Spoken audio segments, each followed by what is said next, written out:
Direktur Utama, Dirut, PT Aneka Tambang, Antam, Tbk, Niko Kanter, memastikan akan mengawasi PT GAC Nikel di Raja Ampat, Papua Barat Daya, beroperasi sesuai standar operasional. Hal ini disampaikan setelah pertambangan nikel di Raja Ampat menjadi sorotan publik. Kami juga akan melakukan upaya-upaya perbaikan pengelolaan operasi dan lingkungan di seluruh wilayah operasi, termasuk PT GAC Nikel dengan memastikan penerapan standar-standar internasional di seluruh lini bisnis, ujarnya, Selasa, 10 Juni 2025.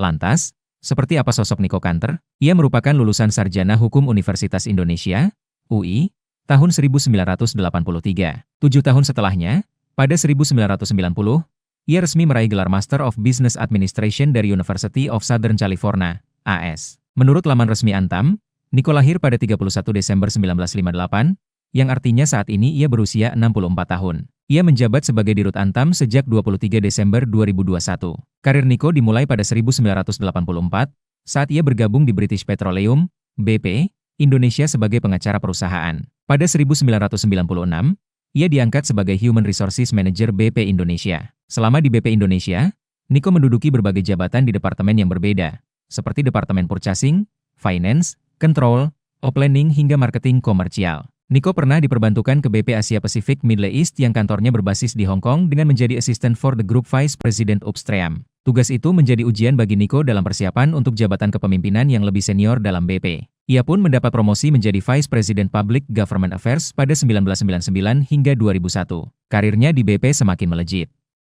Ia dipercaya menjadi Executive Vice President Human Resources Relations. Pada 2005, ia ditunjuk sebagai Executive Vice President Human Resources Relations di BP Indonesia. Di tahun 2008, Niko menjadi Head of Country BP Indonesia. Dari BP Indonesia, Niko berpindah ke Vale Indonesia, perusahaan tambang dan pengolahan nikel terintegrasi. Ia menjabat sebagai Komisaris Independen PT Vale sejak 2009 hingga 2011. Niko kemudian diangkat menjadi Presiden Direktur PT Vale Indonesia lewat Rapat Umum Pemegang Saham Luar Biasa PT Vale pada 2011. Ia juga pernah menjabat sebagai Direktur di anak perusahaan Vale, yaitu PT Bahodopi Nikel Smelting Indonesia dan PT Kolakan Nikel Indonesia. Sebagai petinggi Antam, Niko Kanter wajib menyerahkan laporan harta kekayaan penyelenggara negara, LHKPN, pada KPK. Ia terakhir kali menyerahkan LHKPN pada 31 Desember 2024, di mana hartanya mencapai lebih dari 135 miliar rupiah. Meski kekayaannya mencapai ratusan miliar, Niko ternyata hanya punya satu kendaraan, yaitu mobil Hyundai Santa Fe keluaran 2018.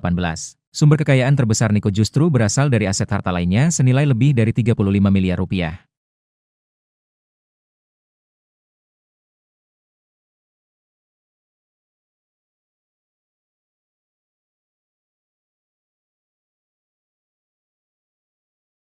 Download Tribun X sekarang, menghadirkan lokal menjadi Indonesia.